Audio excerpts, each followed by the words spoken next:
Kind of looks like a horror movie. Nice. It's like a hell. It's very dramatic. Very dramatic. Okay. Well, you know, if I sit over here, Yeah, just get a it'll plain be less wall. dramatic. Yeah. Get a plain wall. It's always a win-win Good situation. wall. Yeah, but we still have that light. Right. Oh wow, that's totally undramatic. A plain white wall. How boring is that? Okay. All right. So what did we discuss in the last 2 days that significant? Thank you. For you. So you could share realizations or something we said. I think it's worth repeating. Yes. To try to accept yourself as you are, and then you will be able to accept people as they are, and not put a mask on yourself. Yes. What accept yourself as you are, and it's easier to accept other people as they are. And what you don't like in other people is often what you don't like in yourself that you haven't worked on. Like if you have a problem but you're working on it, it tends not to bother you so much when you see it in other people. Yet I have this, oh no. I think I left my beads. Oh, there. So, do you ever see somebody chanting like this and get agitated? And you're like, you want to go up to them and go, don't chant like that, right? If you ever feel that way, it's probably because that's the way you chant. And they're reminding you. It's true. Because if you improve your chanting, you don't chant that way, when you see somebody going, it's like you just think, poor guy. But it doesn't disturb you. But it disturbs you if you chant that way because it reminds you that I'm chanting like that. Yes or yes? Yes. Have you ever had that experience? Yes. Yes. So, if you see somebody, you know, like somebody's eating and they're eating all unhealthy foods and you're like, oh, look at that pig, you know, that's because I eat like that. Right? Then, this other amazing thing that happens. They say that sometimes when you find people doing something like really horrible, you go, that is so horrible, that is so bad, I would never do that. It means you want to do it. That's what you're actually saying. You know, I actually like it. Interesting, yeah. So that's it. So, as a, it's a little sometimes difficult when you're a devotee to accept yourself as you are, because our standard of pure devotion is so high. So as we are is like, doesn't look good, right? Like, I'm supposed to be up here, so if I accept myself down here, it's like, how do I accept myself? Because it's not a pretty picture. Here's the secret, and we were talking about it yesterday. Sincerity. Sincerity is the key. It's not whether you're here or here, because if you're here and you're not sincere, you're going to be down here. And if you're down here and you're sincere, you're going to be up here.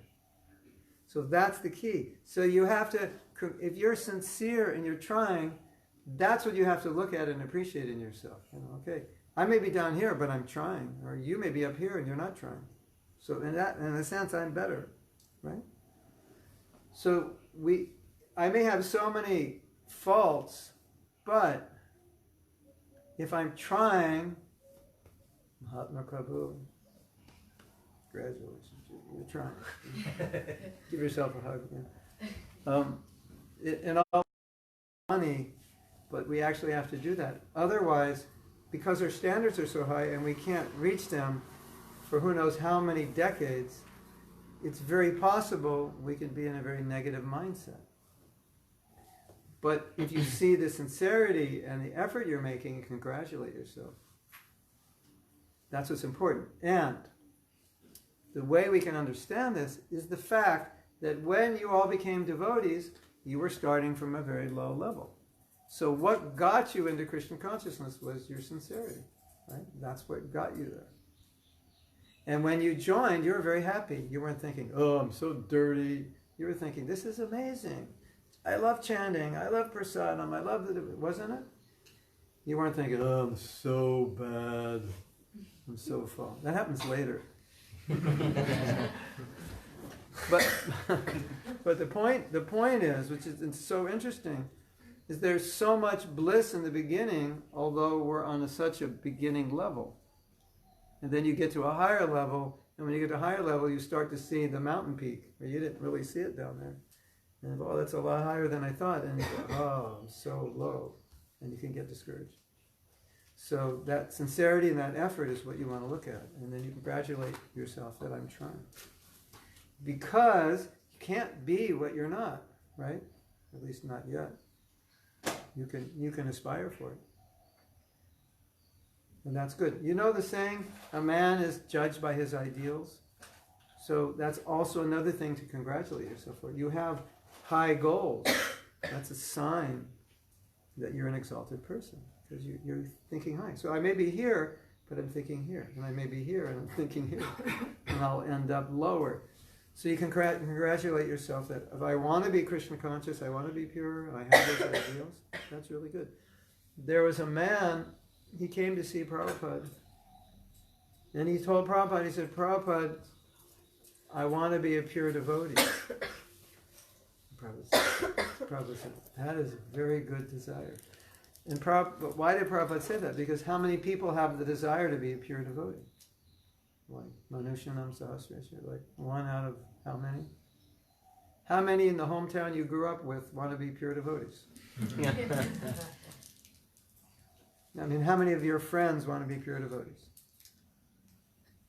You know any? Raise your hand if you have any. Yeah, it's rare. One, okay. I grew up in the same neighborhood as Hriday Maharaj, but none of my friends and none of his friends became devotees. Oh, one of his friends almost became a devotee, but he was afraid. I used to go to the temple with him. So we went one weekday, and we were hanging out. We lived together. And then he said, if I went to the temple every day for a week, I'd become a devotee. But he didn't go every day, because he knew he'd become a devotee. That fears it. Anyway,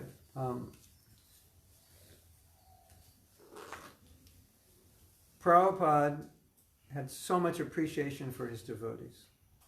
And you know what Prabhupada said that he liked so much about his devotees? And he defended his devotees. You know, Prabhupada had to defend us when we went to India, because the people say, oh, they're mlechas, they can't be Vaishnavas.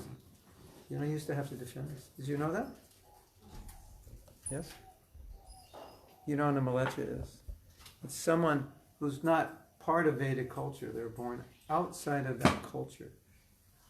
You know, basically Western culture. And they'd say, well, you know, these people are not from the Indian culture and so forth. Hare Krishna. And Prabhupada would say, yes, I know. He said, but they have one good quality. They'll do anything I ask them. And one of the leaders of Gaudiya Math said, he said, we've never seen the kind of faith that a disciple has in a guru before ISKCON. He said, the ISKCON devotees have more faith in Prabhupada than we've ever seen before. So Prabhupada appreciated his disciples' sincerity. Definitely. So he really wasn't looking at us in terms of our spiritual advancement or our material qualifications. And so we should look at ourselves the same way.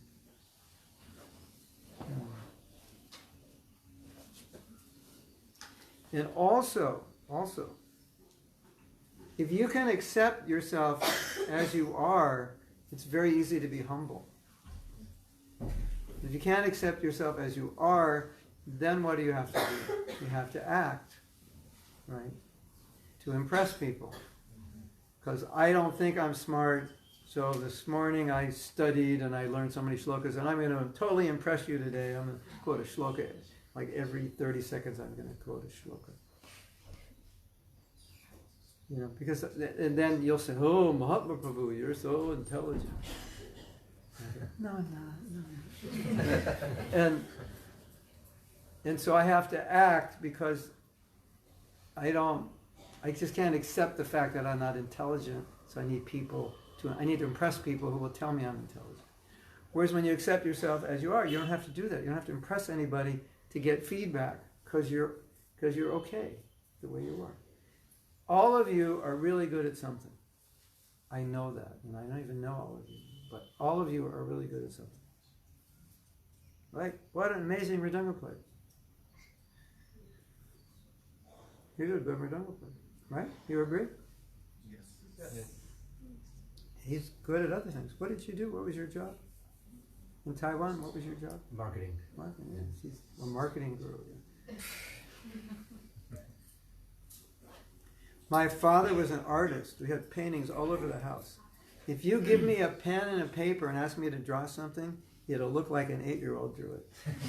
Seriously, it's like when people like do sketches and painting, I just look at it and scratch my head. It's like, how do you do that? So Prabhupada said that everyone has a special Shakti. We're all endowed with it. And so the mistake that a lot of devotees make is that they look at another devotee who has an ability they don't have and they lament. Rather than looking at the ability they have and maximizing on it, they look at the disability they have and see the ability in someone else. That's very common. Not just for devotees, it's common in general. That's a huge mistake. So Krishna did not create all of us with all kinds of talents. Certain talents. Right? Yes? I was just thinking that accepting oneself might be not enough, and it should be coupled with gratitude. So Gratitude for what you have. Gratitude what you have. And who you are. Just to understand that you have actually more. Okay, you want to do a gratitude exercise? Yes. You're not going to want to do this when I tell you what it is. When I tell you what it is, you're all going to go, ooh. But this is a good exercise. It'll help gratitude. Tell the person next to you, and then you'll have to do both of you. Tell the person next to you, whoever that is, find them, what you like about yourself. I'm a devotee, Prabhu. That's not bona fide. You're supposed to be humble. Just do it, and if you become puffed up, I'll apologize to you, but you're not going to become puffed up. You're just going to feel gratitude for the abilities Krishna's given you. Want to do it? Try it. Just try it. If you don't like it, I'll never make you do it again. Tell the person next to you 5 things you like about yourself. You know what's interesting? You could try to do it and be humble at the same time. Maybe find something which doesn't make you humble. But you'll become humble by doing it. Just try it. You can do it also. 5 things you like about yourself. I like that I'm so beautiful. I have to clean the camera.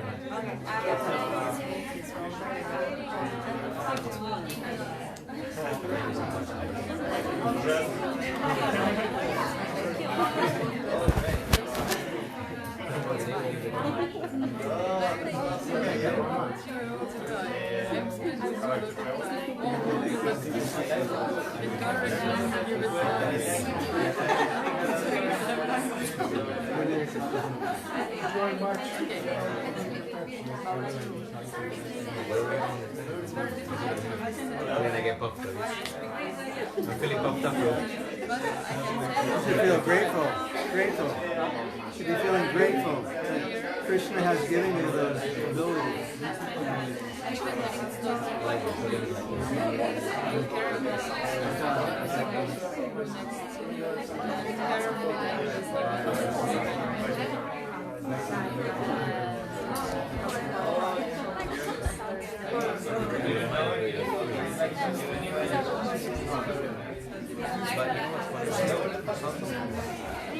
How come you are not? When I going Hi, Facebook.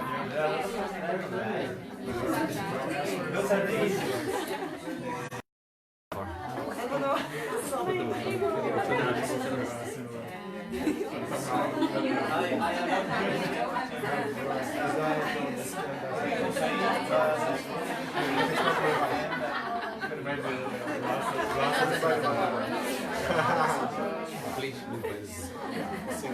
Only 400 rupees.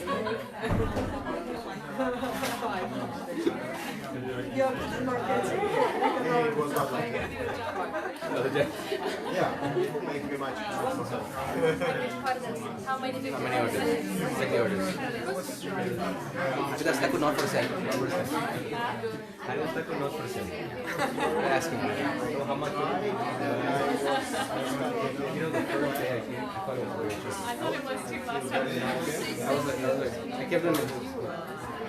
Why is he not moving? I don't know. Chanting during class.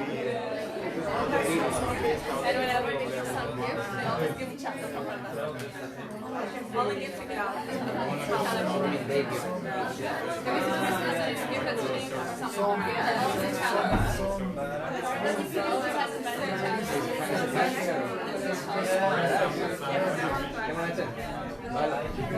See you.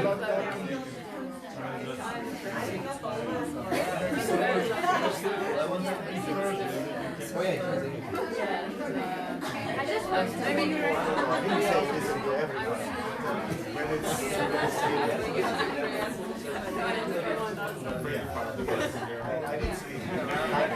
Okay. All right. You feel? How do you feel? You're not used to thinking like that.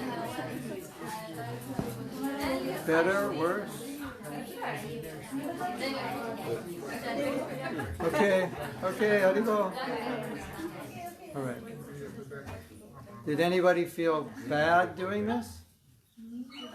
Did any? Feel good. Did anybody have a difficult time starting? Maybe to start. Starting was difficult. Because? Not used to glorifying You don't have yourself. to glorify yourself. No, here's the thing. Here's the thing. If you have $1 million and someone asks you, do you have $1 million? You say yes. Doesn't mean you become proud of it. It's just a fact. And because you know you have $1 million, you can use it in devotional service, right? So it's just an objective reality. So I can do this well is like a resource that Krishna has given me. It's an acknowledgement, this is what I do. It doesn't mean I become proud, it's just acknowledge that I have a talent that I can use in Krishna service. So, and I appreciate that Krishna has given me that ability. I'm happy. Becoming proud is another thing. That has nothing to do with it, because you could be proud of a pen. It's an acknowledgement, this is what I have, and I can use it for Krishna, and thank you, Krishna, that you've given me this ability.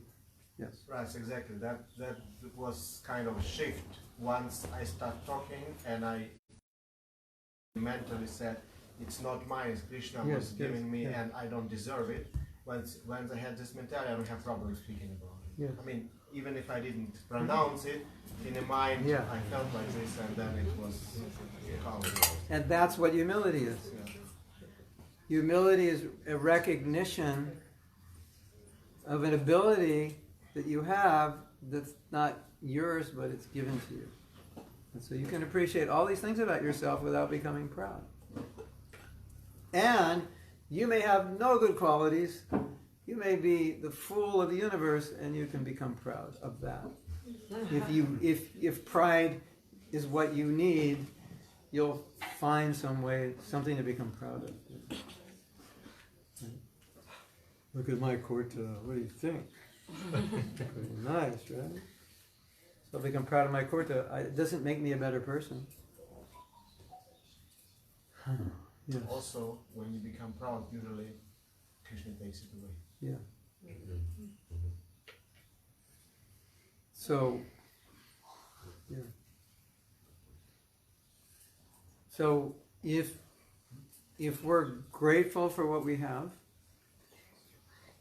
then it's more easy to accept ourselves, right? As we are. Well, look, I can accept myself as I am.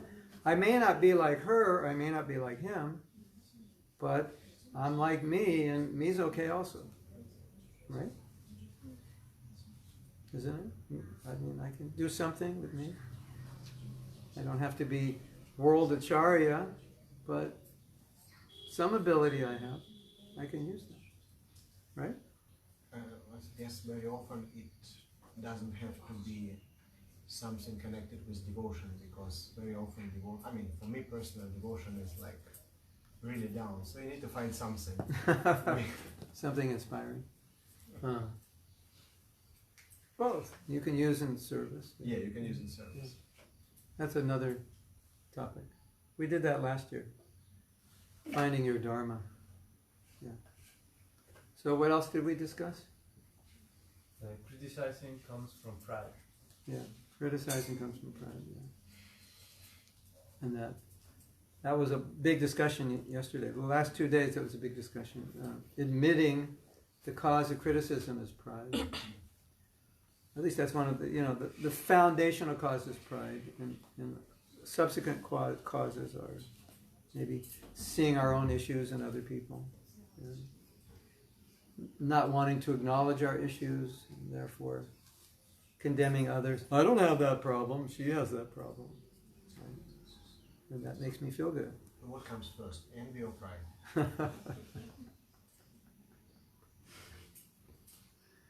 Yeah, it's envy. But well, some people say, well, if you're proud, you become envious. If you're envious, you become proud. The Prabhupada always said we're envious of Krishna. And that's what Icha Dvesha, that's what brought us here. But it's like the chicken and the egg kind of. But could you be envious without being proud? No, because if you're not proud, you wouldn't even be here.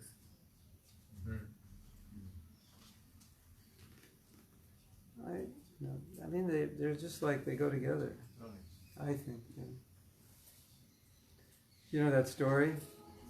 That they were the person hadn't gone into his house, and they wanted to contaminate his house.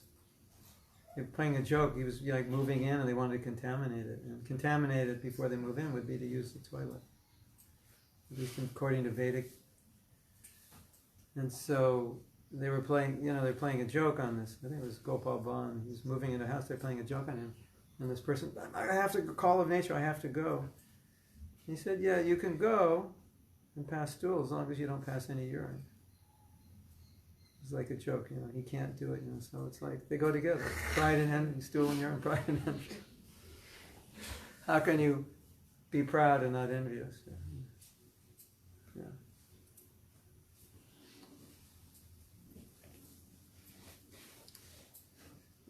Part of the problem is pride is so deep and it's so natural that sometimes we don't notice it because it's like always there.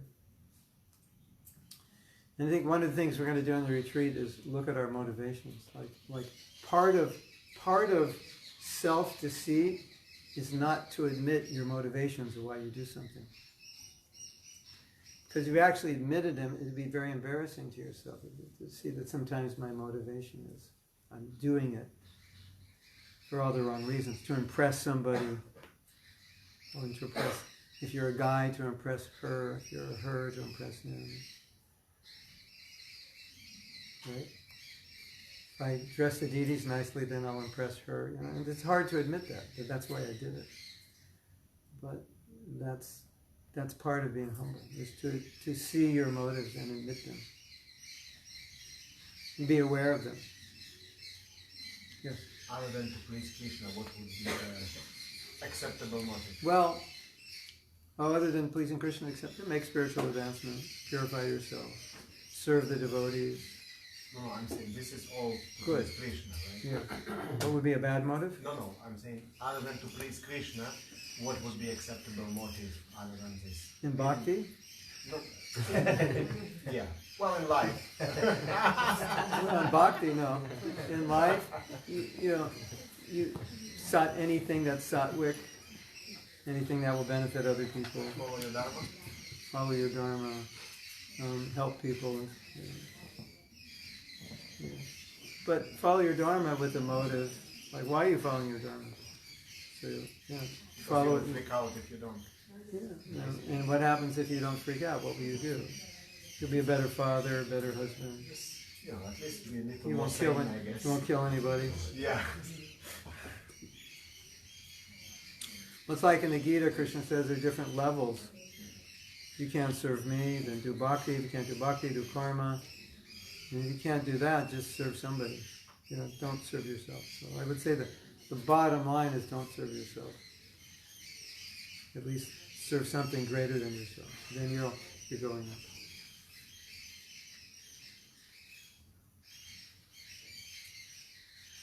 And we have to become okay when someone else is glorified. Because sometimes we're not okay with that. Right? You ever been not okay with someone else being glorified? Did that ever happen to you? Yeah. Especially when you do it better than they do? That's really hard. We have to be okay with that because we're not here to be honored, and that's why we're okay with it. We don't join a spiritual movement to inflate our false ego. So if I have opportunity for ego inflation, but instead of it getting inflated, it gets popped, I shouldn't complain because I'm not supposed to have joined this movement to have my ego inflated. But I think most people don't join to get their ego inflated. I think that desire comes later when they see opportunity for ego inflation. There are many ego inflation opportunities around.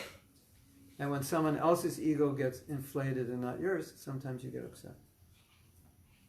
Especially when you deserve to be recognized. Yes? Yes? I was thinking as you were saying that we don't want to be always in situation when somebody focus out our ego because it might be not ready for it above our qualification. Yeah, of course. But sometimes Krishna arranges it. Just like sometimes Krishna arranges it. But if you're humble, it doesn't bother you. That's the thing. Like being humble is easy. That's a good caveat if you're humble. Right? Yeah. Well, I'm trying to encourage you. And by saying your life is easier if you're humble, because there's nothing to be embarrassed about because you're not pretending to be something you're not. And so when who you are shows up, it's okay because you weren't trying to hide it. And people will like you more if they know you're not trying to show off. Right? I was thinking that, Rupa Goswami recommends being in association of like-minded and affectionate devotees. Yeah. So it seems that normal situation where we have, not inflated ego, but somebody who really cares for us, likes us, will, in return like. So it's a healthy situation, not always a torture of the ego. So you could grow naturally. Yeah, I guess if most probably will be very difficult, especially if you're Kanishta, to be in a situation where you're constantly of course. poked. And then you may not want to get married. That's just a joke. But there's some truth to it. To some extent. That's who you're married to, how you deal with it. But we see that Prabhupada mostly encouraged, and not criticized that much, although Prabhupada said the duty of the Guru is to criticize. But he didn't do it much. He mostly encouraged. But when you become a disciple, your Guru may encourage you a lot, but when needed, he may point out what has to be pointed out. So don't take initiation if you don't like to be corrected, because you will be corrected. Now here's another problem. If what you describe is like, I can only take so much poking, then your Guru won't poke you because he knows you can't take it. But then you won't get the instruction that you need to get. And one of our Gurus said the most painful thing for him is to see a disciple, to know what they need, and know that I can't tell them because they won't accept it. That's very painful for the guru. And then watching that disciple make mistakes. So, being in the position of a guru, that is my very clear realization. Like someone says, I want to be a disciple. Like, really? You sure? Like, you want to be controlled by someone? You want someone to tell you what to do? You want someone to tell you not to do something? You want to be chastised? You like, sometimes the knife, And sometimes it's just in a class. It's not even to you. It's just that you walk out of class and go, oh my God, that was so heavy. It totally exposed me. But that's what it means to be a disciple. You have to have, that's why the first qualification of knowledge is humility. You have to have that willingness. But the guru is also sensitive enough to know what's your breaking point. Controversial question. Is husband the guru of wife? It depends if he's more advanced. If he's not, she's the guru. According to Shastras? Or it's... According to Prabhupada. And Prabhupada's words are higher than Shastra. Not everyone will agree with that, but if the Shastra says this and Prabhupada says do that, which one are you going to do? Okay, so how do you measure it? Who's more advanced? We have a scale at home.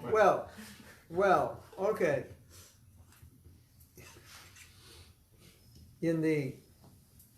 At the risk of being too Western, the thing is, people say Western. I don't say Western. I just say real. This is how it is. It's not Western, Eastern. It's just like if you go to the West, this is what it's like, and you can't change the West into the East. So it's not say you guys are so Western. No, it's just the way it is there, and not that many Western people are going to be changed that much. So what do you have in the world today? You have men that are a little bit like women, and women that are a little bit more like men than they used to be. They're brought up, they get the same education, do a lot of the same things. And who's smarter, the man or the woman? Well, they're both smart. Well, So usually men, because you have a lot of single mothers. Men just walk away, You have 75% of black women are single household. yeah. Because, women want to be like a man and say, okay. Be But independent. but it's a reality. Not that they want to; they're raised that way. That's Yes, the they were raised like that's that. the culture. So, in answer to your question, it's different for every couple, and usually, unless there's some communication, and like occasionally you might just say, "No, it's like this. Just let me deal with it. You take the role." But your wife may do that also. Say, "No, don't do that. I'll do it." So it's given in our culture. It's give and take. My wife and I are giving a marriage workshop in Bangalore, and of course we're in India. So we were trained with this workshop that wasn't meant for Indians. So we're looking at everything and going, "You think that's going to work in India?" I go, No. It's too much husband and wife like this. It's not, that one. No, we can't do that one. Maybe not. 10, 20 years though. It'll be. But maybe it's bad, maybe it's not ideal, but it's just how it is. It's how they're raised. Right? So the answer, if you see how Prabhupada dealt with situations, he just dealt with things practically. Of course, here's the philosophy, it's in the books, husband, the guru, wife, follow. But practically, there were situations the wife was more advanced. So Prabhupada said, then listen to her. You know that letter? No. Yeah. The husband said to Prabhupada, my wife's more advanced than I am, but I'm supposed to be the guru. And said, then listen to her. Oh, he said. Yeah. Okay. What else did we learn yesterday? We learned that we have bad memories.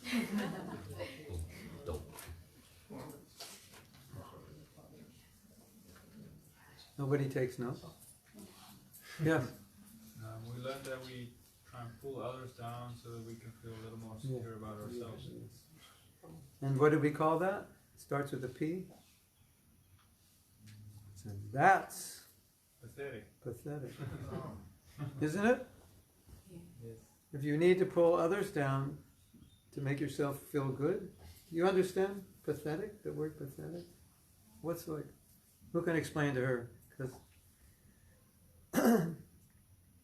pathetic is like sorry and sick. Sorry and sick. Miserable. Sick also. Sick. Ridiculous. You do something, it's really bad, we might say, that's sick. Like what you did was sick. It's like miserable, bad, horrible. Yeah. All of those together. Laughable. Laughable? When someone does something pathetic, you kind of feel sad about it. It's like, you're pathetic. You're sad. Horrible. Horrible.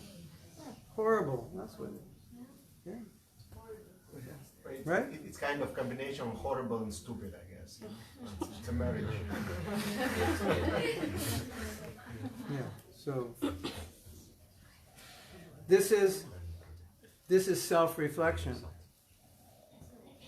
That I'm criticizing someone, and then I stop and think, honestly, why am I doing that? And I admit to myself, I'm doing that because I'm jealous, or I'm doing that to put myself up, or I'm doing that because I'm envious, or I'm doing that because that person is being honored and it hurts me that he's getting honor and I'm not getting it. That's being honest, and that we have to learn to do. And that's not easy. To admit that to yourself isn't easy, is it? But that's what we need to do. And as we said on the first day, every time you find fault, you have to admit to yourself, the problem is with me, not with them, because I'm the one finding the fault, not them. I used to tell the brahmacharis something. And I find this revolutionarily helpful, and I don't think anyone has ever said this before. And this is not something that I read, but it was something that I put together from everything I read. Sometimes, unfortunately, a young brahmachari, and sometimes an older one, will look at a woman lustfully. Who knows what lustfully means? The men know.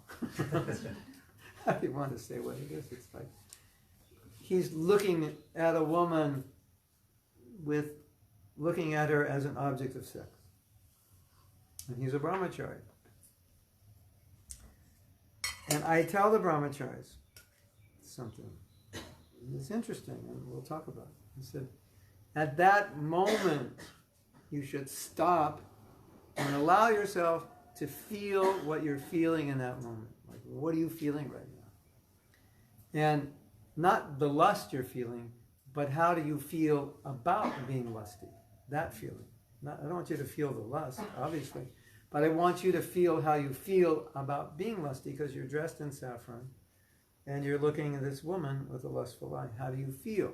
So just imagine, or if you're a woman, you're a renunciate and you're looking at a man with a lustful eye. How do you feel? You say, I feel lusty. No, I don't mean lusty. How do you feel about the lust? You feel bad about the lust, right? Because you're a renunciate. You're not supposed to feel it. You can apply this to anything that you're feeling. Anything you're doing that's wrong, you can stop and allow yourself to feel not the desire, but to feel how having that desire makes you feel. You understand?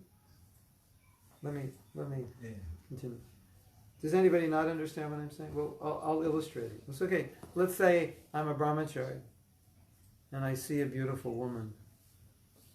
And I go, oh my God, and I take it to the end and I'm imagining, going home with her, whatever, kidnapping her, whatever. The world is full of fantasies. That's what the mind does. Mind makes movies up all the time. Right? So we have this fantasy. And then I'm a mystic, and I'm with the brahmachari, and I know what he's thinking. I know exactly. And I stop him and I say, right now, how do you feel about that feeling? How do you feel? And he says, I feel dirty. I feel like a dog in the street. That's what he'll say.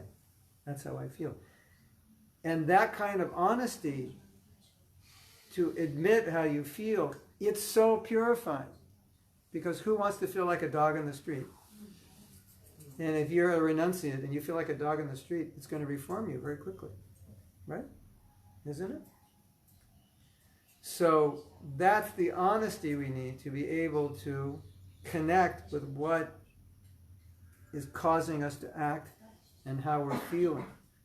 And that's tremendously purifying if you can have the honesty to be able to admit that this is what I'm doing right now and be in touch with your feelings. And most of us, when that situation happens, you know what we do? I don't know about women, but men, what do? Cut it off. We just, not supposed to think about it, and I cut off all the feeling. But if I allow myself to connect with the feeling of dirtiness, I actually become purified. Whereas when I cut off all the feeling, it's going to happen again, and every time it happens, I'll cut it off. So this is more of that self-deception we're talking about. You cut off all your feelings because they're painful. It's painful to feel like a dog, isn't it? Yes? But when you allow yourself to feel it, you get purified. Yes? I was just thinking that in many situations you will benefit if you can stop and think, but reality is such that often you don't stop because you just want to enjoy it. No, I'm not talking about brahmachari looking at. I'm just in many situations getting into trouble, getting into fight. Yeah. I mean, if you're able to actually stop and analyze situation, you would say, I better don't do it. But because the very fact that you're in the situation is that you're carried by the mode, usually it doesn't happen. Yeah, so two things I would say. Number one, have a more sattvic life. Because the more sattvic life you have, the more protected you are from the modes. And if you have particular issues, whatever it's sexual or anger or greed or whatever, you can't deal with it and the woman shows up or the money shows up or the whatever it is that's your weakness. You have to deal with it before it shows up. So by dealing with it before it shows up, when it shows up, you're prepared for it. It's like, basic training. There's a saying, you don't win the fight in the arena, you win it in the gym where you practice it. And then when you go into the arena, then you can do it. So it's the same with all our weaknesses. We don't win when we're overcome by them. It's too late. We win in the practice of self-control or emotional maturity or whatever it is we're dealing with. So what is the Shravana? We hear a lot about it. Hearing about it, studying it, and changing your vision about it. Because if it's lust, if it's greed, or whatever it is, it's being triggered by something. And so there's certain beliefs and conceptions that are triggering it that could change. We have this idea, Chanaka Pandit gave us, this idea that a man should see a woman as a mother and a woman should see a man as a son. Right? So that's the kind of, if a man has a problem with lust, that's the kind of thing he wants to work on. Evolving himself into that relationship with women, that belief system, that attitude. And then when he sees a woman, the experience is different.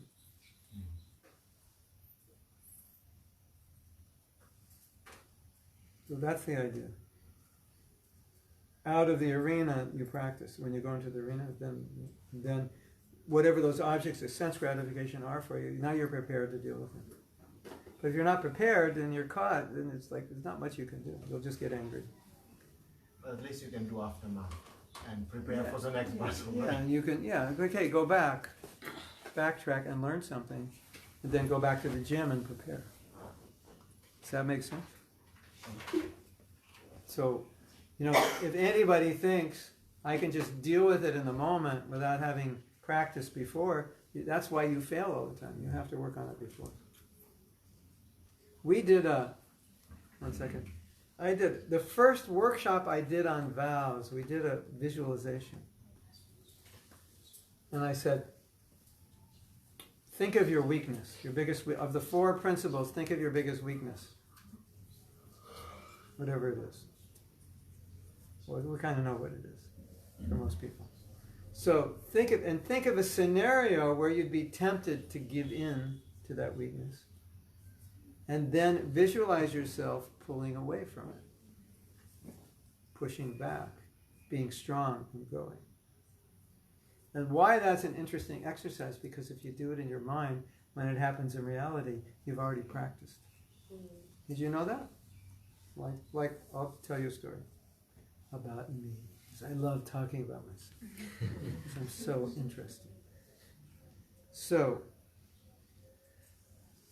I grew up and used to go to the beach. Same beach Prabhupada used to walk on. So when I go with Prabhupada walking, I go, oh my God, this was the beach I used to walk on. And that's where he'd walk in. Prabhupada would walk in a park, and that's the park I played baseball, tennis, and golf in. Because I grew up by the two. So I used to go to the beach all the time. So I just lived near the beach. And I used to watch them surfing.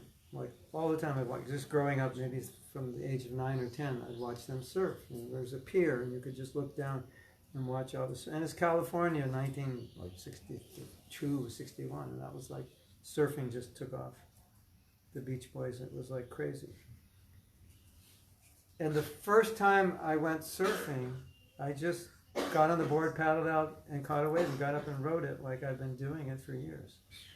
And one boy was there and said, how long have you been surfing? And I said, this is the first day. He goes, you're a liar. You can't surf like that. It's because I watched him, as I had practiced in my mind. So that's another practice you can do. So what's your weakness? What's your temptation? Oh, people, they trigger me. When they say this, I get triggered. You can practice in your mind, visualizing that situation and visualizing how you're going to react. And the interesting thing is, because you visualize how you're going to react, you're actually practicing. So it's becoming a new habit. Isn't that interesting? Yeah, it works. I mean, you should practice it in real life. But and then here's the other thing, which is really interesting and really funny. If you have this temptation, whatever it is, this person triggers you and then you get angry or resentful or greedy or lusty, whatever it is, and you give in to it, the next time it happens, you're more inclined to do it, and it's more difficult to stop it because you're cultivating a habit. And this is really important to realize. Someone may say, it's so difficult to control blank. But if you don't control blank, then it's going to be harder tomorrow to control blank. And if you don't control tomorrow, it's going to be harder on Friday to control blank. Because the more you do it, the better you get at it. Right? The good or the bad, the more you do, the better you get. So if you get angry all the time, pretty soon you're really good at getting angry. You are a professional angry person. You can do it in your sleep. And if you practice forgiveness, you get really good at it. If you practice whatever it is you practice, be it a good quality or bad quality, you get good at it. And you condition yourself. So somebody comes up to you and says, Gopinath, you are the scum of the universe. And you've practiced how to respond. And you say, I know I am. And I'm working on it. And thanks for pointing it out. And everybody's looking at him thinking, oh my God, he's an incarnation. How can you respond like that? And he says, no, but I practice that. I practice every day. I think in my mind, this is how I'm going to respond. And you can all try that, and it's amazing. Yes? You're mentioning these kind of thought exercises, but can we also not, in our usual daily sadhana, prepare for these moments, like when we chant japa? Not, of course, we shouldn't think all kinds of random thoughts while we're chanting japa, but maybe we're struggling with our anger, so then we chant japa with the mood of trying to become a more patient devotee. Or we read the Bhagavatam, and there's so many examples of devotees being patient with each other. Of course. But ultimately you have to put it in practice. That's where you develop the habit. by doing it. And by reading and praying, you develop the desire to do it. Because without desire, you won't do it. You know, if you develop a desire to develop a good quality, that's a pretty high level in itself of Krishna consciousness. It's just the fact that you'd want to be humble. Like, how many of you want to be humble, really? I mean, really. Like, okay, get in the front, we're going to criticize you. You ready? I mean, how many of you willing to do that? Like, until you're willing to do that, it's going to be difficult to be humble. They have this. It's called roast. Yeah, I've done it. I've done it. I've been in a seminar where we did it. They just threw it on us. They said, you're going to get in front of everybody, and everybody's going to tell you what they don't like about you. And you know what I did? I ran up first because I didn't want to sit around waiting. And everybody, and you have to say, thank you for sharing that. I'll consider that. When people say, you're a liar, you're a cheater, you're, And I can honestly say it was one of the best things I ever did. Because I got so used to people telling me what was wrong with me that when in real life it happened, it was like, oh, I'm used to this. So no problem. But you know, so when you have the desire, like you want to be humble, or you want to be kind, or you want to be tolerant or forgiving, that is like huge. It can take you decades of devotional service just to develop the desire. Because I honestly think most devotees don't really want to be humble when it really comes down to it. It's like, it's uncomfortable. I'm humble then. She's going to get glorified and I'm not. She's going to get the maha and I'm not. People are going to pat her back and not me. I'll get depressed. I think a lot of devotees are like that. But when you come to the point and say, no, I want her. Let her get the honor. That makes me feel good. That's amazing. That's huge, isn't it? So that's what... Then from there, it's very easy. You know, through your praying and studying of Bhagavatam, it's all to bring you to that point. And then when you see a humble devotee, you say, yes, I want to be like that.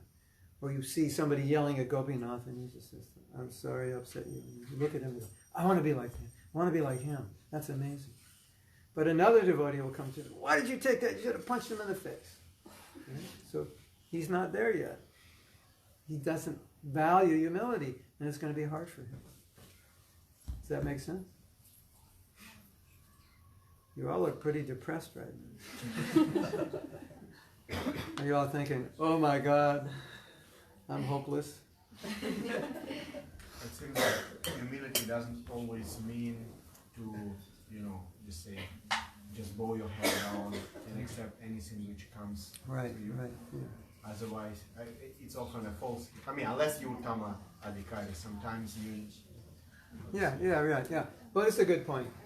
I was reading something about this today. And this is getting into like the whole social scene in ISKCON. Because, oh my God, this is totally off topic, but it's so important. Nothing connected with criticizing devotees? It looks like it is a big one. A little bit. See, when we talk about don't criticize, some devotees will say, you're just saying that so you can exhibit your authority and people will have to submit to you.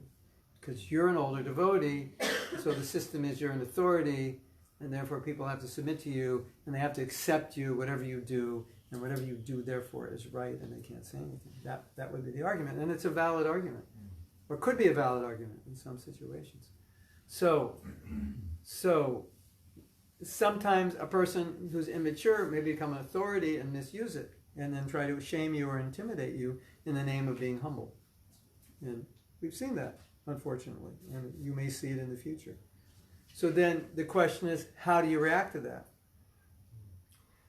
And the answer is interesting, because from common sense we would say, don't let anyone abuse you.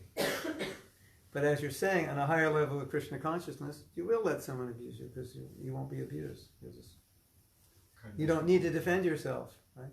But you wouldn't allow someone to destroy you, obviously. So you have to have boundaries. And when someone had written an article about this, and I was reading it, and maybe it was in a book. And the question came to my mind when I was reading this. I'm saying, so many people come, but not everybody stays. The big question is why, and this could be one reason, that leadership is misused to intimidate people.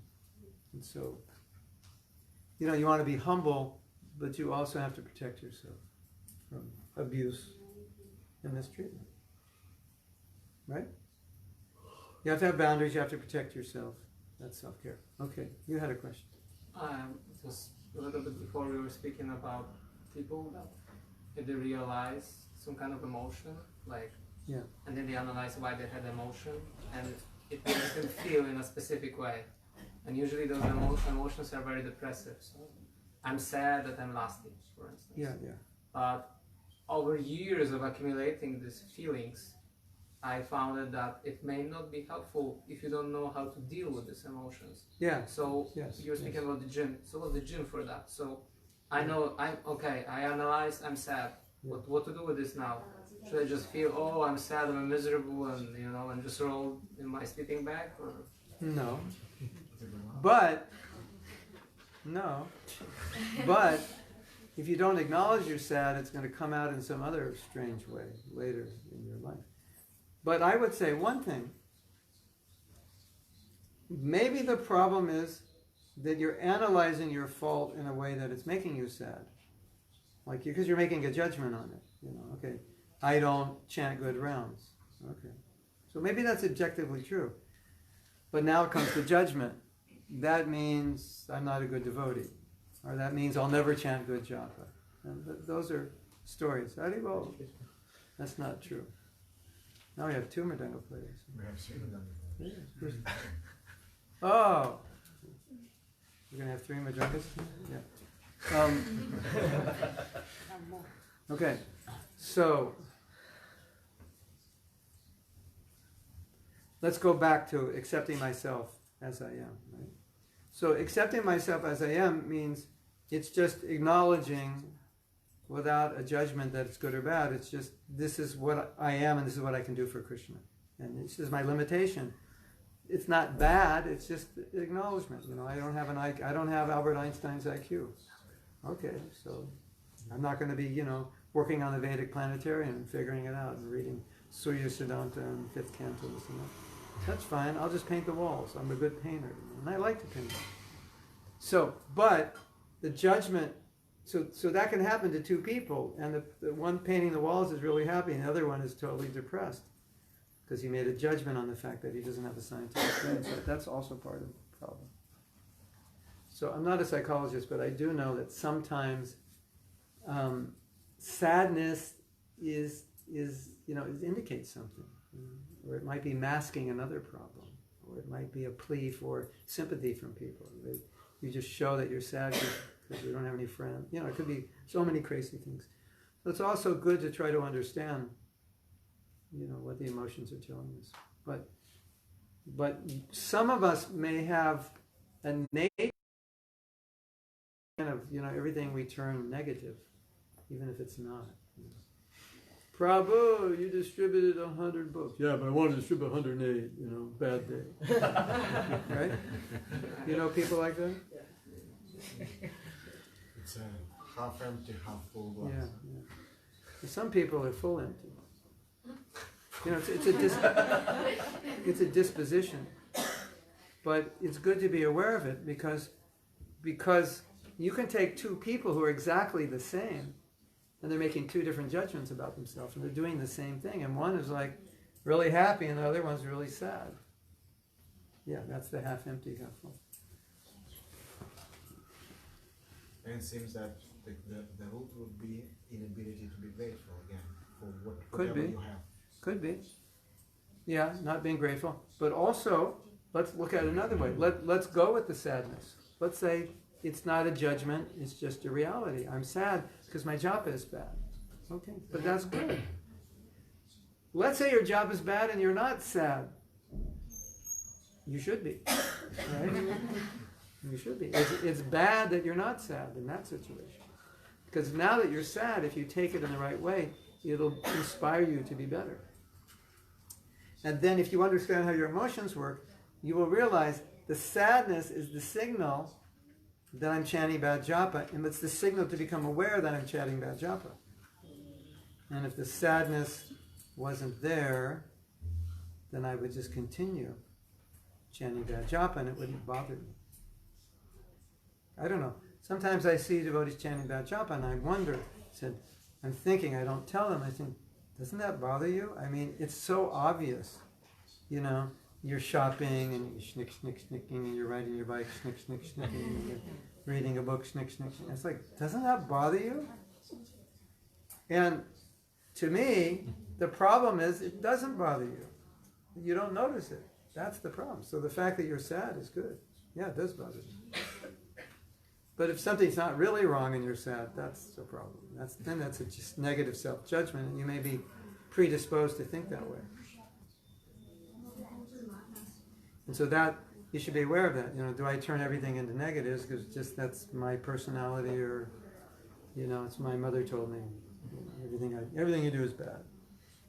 You'll never amount to anything. And so maybe I just think that way. But at least we should understand, in Krishna consciousness, Prabhupada didn't expect us to be beating ourselves up and to be miserable and I'm so low in this. That wasn't his mood at all. You read his books and it seems like that's his mood, but it's not his mood. It's just philosophy. This is how a pure devotee feels. And then pure devotee feels very humble, lowly, and then we're trying to feel that, but it doesn't work for us. Because if we feel that way, it's not because we're transcendental. It's probably the mode of ignorance. So, I can't feel this great, lamentation of the pure devotee, so I'll just sink into the mode of ignorance and try to feel it. That's not good. Hare Krishna.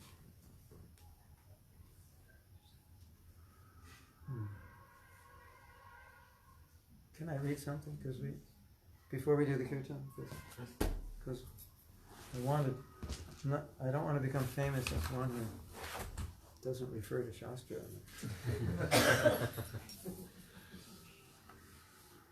Now I have to find where I put it. Oh my God. What's our topic? Oh yeah, Vaisnava Aparadha. Okay. I just want to read a few things, discuss. So, we've been talking about what not to do. Now, we want to talk about why not to do it in terms of the philosophy of bhakti. The secret of Gaudiya Vaishnava culture of devotional service is that it is not through direct service to Krishna that one achieves success, but through serving those who are dear to him, culminating with Srimati Radharani and her potencies. But beginning with the Vaishnavas on this earth, for they are all manifestations of her power to please him. So, we all know this. You can please Krishna more by serving his devotees. We all know this. And we know the shlokas. One who says he's my devotee is not my devotee, but one who's devotee of my devotee is my devotee. And then this Sadhava Hridayam Aham, Sadhanam Hridayam Aham. The sadhu is in my heart, and I'm in their heart. So there's all these shlokas about how dear the devotee is to Krishna. And then yesterday we said the devotee is the paraphernalia of Krishna. So the devotee is actually considered Krishna. It's like a paraphernalia. Tulsi, the Ganga, the deity, and the devotee.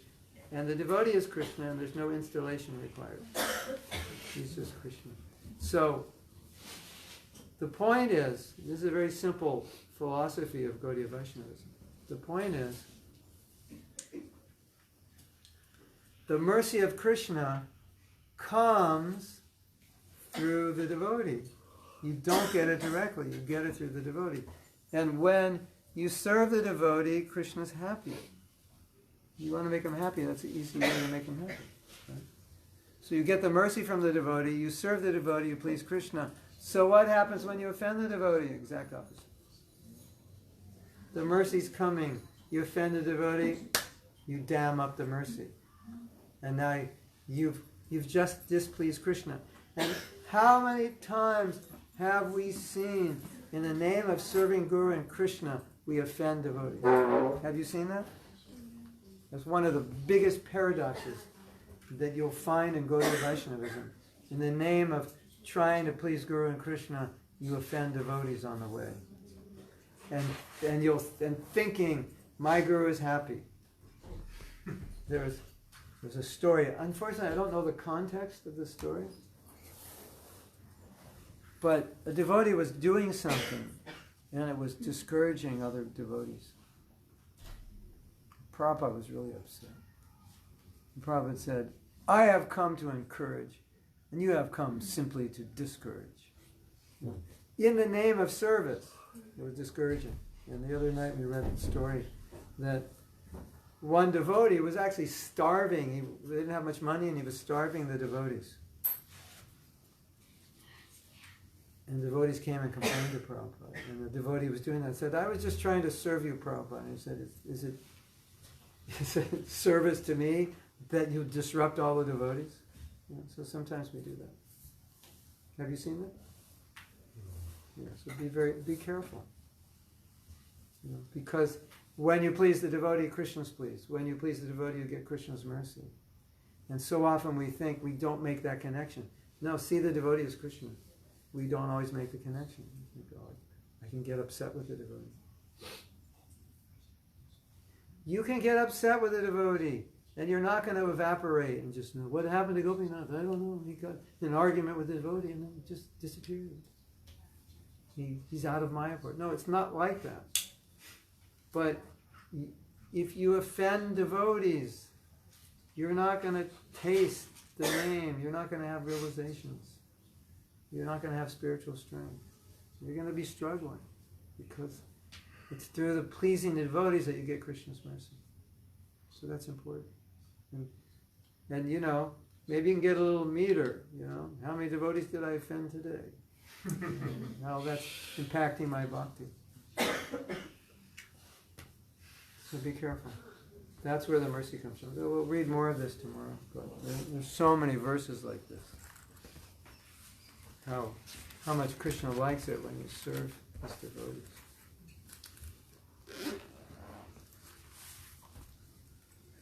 Also, did you know there's a verse or a statement somewhere that if you make devotees laugh, you make spiritual advancement? Did you know that? No. Should I tell you a joke? You may have heard this joke, but it's so good you could tell it a million times. The first time I told it, I couldn't tell it. I was laughing the whole time. You must have heard this joke. It's great. So there are two lines. All men are lined up under one line, and there's a sign in front. And then there's another line, but there's only one man, and there's a sign in front. And then a new man has come. It was supposed to be the gate to heaven. So a new man arrives in the gates to heaven. And one line says, where all the men were lined up, so all the sign says, all the men who were controlled by their wives stand in this line. And the other sign said, all the men who were not controlled by their wives stand in this line. There was only one man standing there. So this man went up to him because he's trying to figure out what line to stand in. And he said, why are you standing here? He says, I don't know, my wife told me to stand here.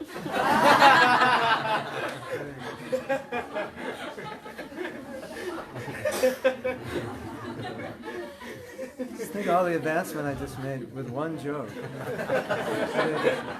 Srila Prabhupada ki jai.